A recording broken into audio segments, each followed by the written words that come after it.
Once again, guys, your Dallas Cowboys are NFC East champions.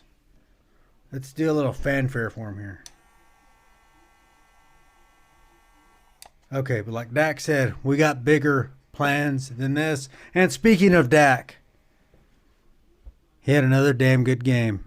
And so did CeeDee Lamb. He is coming on strong. He is looking like maybe the best receiver in the NFL right now. It's amazing what these two are doing.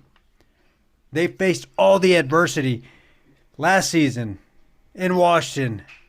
Got totally beat down in a game that could have meant something. The weird shit started happening. The blocked field goal. The weird interception. The batted pass. I was silent. Me and my dad were watching. I was over at my dad's watching the game. Me and one of my dogs walked down there. And he was wearing a CeeDee Lamb jersey. My dog, not my dad. He was wearing, I think, his Roger Staubach jersey. We were just the three of us, just in silence. I just kept saying, oh my God, it's the weird things in Washington for both teams happen. You know, once you've seen this rivalry for as many years as we have, you just know how bad things can go. But they didn't let it happen. They took control of it. They got the running game going. Pollard was running really hard. He looked really good. I was really happy about that. What's his name? Lemke doing his best Daryl Johnston impression. Daryl the Moose Johnston impression. Is, not quite on par. His blocking was a little strange, but it worked. Speaking of blocking, how about Tony Pollard as well? That's one thing this season. Maybe the running game hadn't been there, but he's done something I didn't think he'd be able to do. He's picked up the blitz. He's come in clutch for Dak. Taking on those blitzers, doing all the extra things that need to be done, but he did it in the running game too. Caught some passes too. He just looked good. He looked aggressive. Gotta go back to CeeDee Lamb. Man, he's just unstoppable, it looks like. They were moving the ball early. Washington was moving the ball early. They were throwing everything at him. It was nothing to lose. That's another thing. I was like, every trick play they had, they pulled out, and it was successful. But it was the bend, don't break defense again. But guess what? They started getting sacks again. We haven't really seen that in the last couple of weeks. The sacks showed up. The turnovers showed back up. A couple of interceptions. Of course, we got 2 against the Lions, too. And if we play them again, we'll get a couple of more. Aubrey, he missed a field goal, got one block, got that out of the way. But then at the end, he made a 50-something yarder, which I missed because I'd started walking home already. When I got home, my wife told me about it. So I'm happy to hear that. Everything is going into the playoffs on a high. And we've got the Packers coming to town. And now it's time for Dak Prescott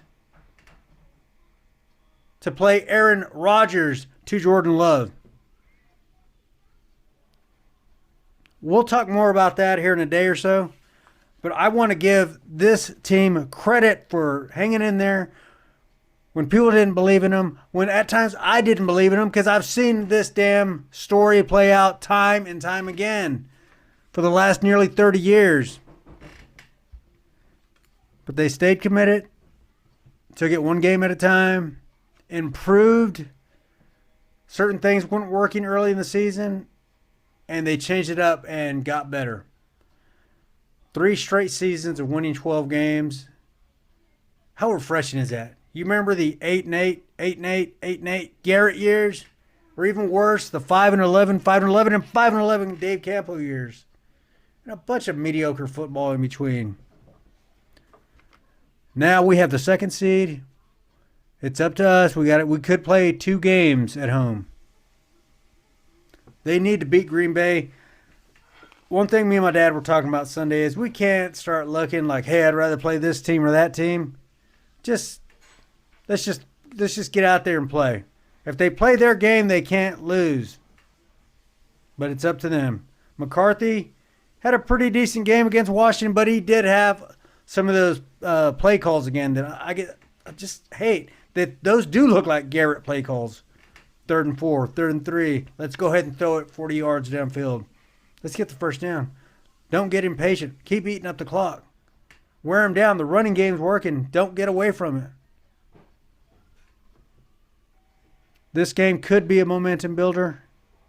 I think it will. I know I feel really good about it. I feel good about Sunday. Of course, it's the playoffs. Anything can happen. And I said Dak could be now like the Aaron Rodgers to his Jordan Love. Well, hell, let's do even better than that. Dak, you beat Troy Aikman, and he could be Brett Favre. Those were some fun days. But we'll talk more about that and then the rest of the playoffs here in a day or so. But I just want to give props to the Cowboys. Dak, you've had a hell of a season. He's had a hell of a career, no doubt about it. He's last year was a weird season, but he still got us a playoff win. We went to the second round. We could have won. Now they're making a lot of excuses for other quarterbacks with, that are hurt, and now they're saying turnovers don't matter as much. Where was all that last season? Nowhere to be found. But as far as MVP talk goes, I think for what Dak is doing, with really no running game to speak of this whole season, he should be the MVP. But I don't really give a damn, and I know Dak doesn't give a damn. What they want to do is keep winning. Keep getting to the next game. Keep getting to the next game. I'm excited, guys. We'll get ready for the playoffs. We'll talk about the Packers. And like I said, let's just talk about everybody. All the games going on. It's a fun weekend coming. It's that time of the year, and it feels so much better to be part of it. And this is our third year in a row being part of it. Let's embrace it. Let's enjoy it. Okay? All right. Go Cowboys! And one more time. Here we go! Joy Taylor. You know who Joy Taylor is, right?